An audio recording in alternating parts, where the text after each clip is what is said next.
Hello, my name is Alan Leonard. I'm recording this for Comp 4320 Introduction to Computer Networks, Assignment 4. Problem 1, we had 3 parts. First part was explain the 4 parts, or explain the 4 small parts of an IP address. Usually the first half, which can vary from 1 to 3 of those numbers, being the networks and identifiers, while whatever's remaining, because it varies, will usually be in the host identifiers. This could be anywhere between 1, 2, or the 3, like all for the networks, but not usually all 4, because there's 1 parts for the host. Subnets are important because they help to categorize networks, and even more than how having all the addresses across one line. Instead of being a huge folder of all of it and having to look through all of them individually, subnets allow to categorize all those in between them, and even categorize them further into that. So instead of searching for like 255, it search through 4 different folders, and those folders, it could be smaller folders, and it just goes down the line instead of having to search through everything. It just goes directly through. And only has to search through the last parts of the addresses. This helps keep them also secure, because if one gets leaked or like isn't affected by any way, it's only that subnet that is affected instead of everything, because they're isolated off from each other. Network that was from /16 would the mask would be about 255.5500, and 20 would be the same thing but 240 for the third part, making the 20 the maximum because of how it's limited by that for 20 subnets. So the amount of available subnets would be 20 minus 6, 4.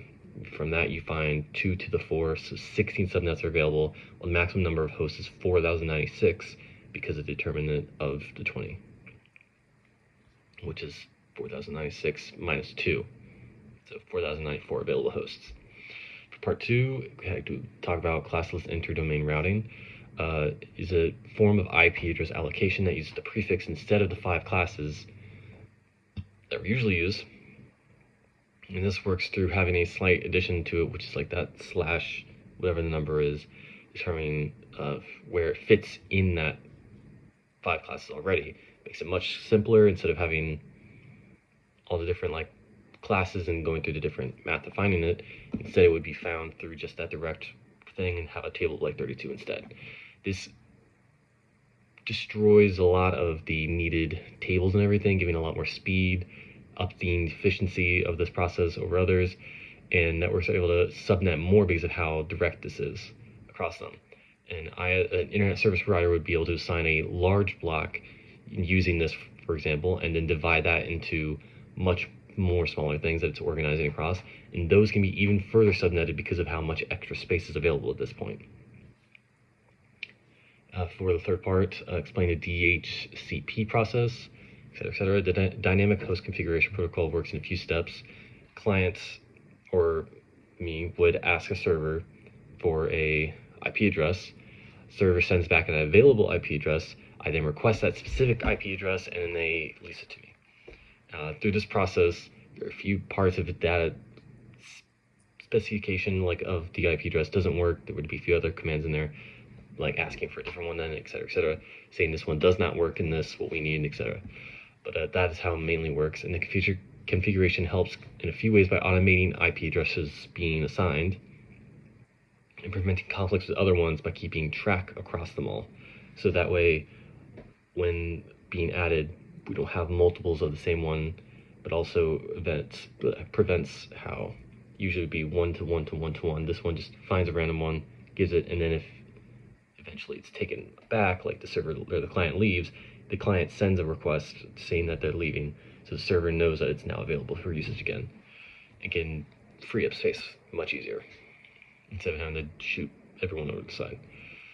If a client moved within range of another network, it also helps keep track of addresses across them for the client. So the client, like a phone, moved from one network's connect area to another one, it would then request the same IP address it just had, so it wouldn't have to change anything on its end across networks to it. And if that one was not available, then it would go back to the usual like DCHP requesting a new process.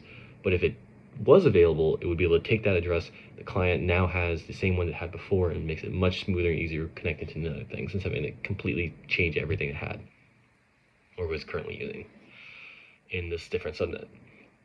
Problem 2 is a lot about network address translation. For part one, how does it work? Network address translation is basically multiple connections across the server. So it's like your phone, your other computer, someone else, your brother, roommate, whatever, all on the same internet. The router takes it and then translates it to a different thing, to its public one, which would be one IP address. But it knows who is connecting across, because it's like, I'm requesting this specific Google thing. It knows that if something comes from Google, it goes back to me. So it sends out the exact same one for all four of us, all four of these different connections, but changes it and keeps track of the different requests and releases craving across. This keeps our IP addresses secure.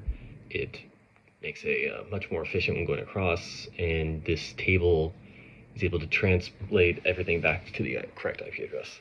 Advantages is mostly security, network's private, but it's also translated again once it gets to online, and doesn't have to translate as much later on. Because it's translated first one and then just one to one instead of like five, however many more to one to different ones. The NAT table is essentially just keeping track of all that. How does it consider controversial? The biggest problems with it is just direct communication, having to constantly translate. It makes it harder for updates. Things are constantly have to update and talk back to each other, like games, the direct communication between people, since I can't directly connect to one other computer as easily because now we're going through translations, and now I can't get their direct IP, but I'm getting their server one, their public one. VoIP also gets hurt by this because they have embedded in their thing. So if they give something, the embedded part already has their actual IP, and it's no longer secure from that. But IPv6 does resolve some of these issues with the fact of all these limitations that it's given by allowing much more space. There's enough IP addresses for everything instead of having to go through one specific. So direct communication can now happen, more IP addresses for everything, and there's built-in IP support, including security across all of them. It's got its own built-in parts. Explaining the traversal problems, again, is the same parts of just can't being directly connected and everything. There are a few things that help solve this. Is port forwarding, where instead of going through the NAT, it forwards a port when it's first trying to set up the connection, so that way they go basically around the NAT server, so it doesn't have to be constantly translated and gets a direct communication.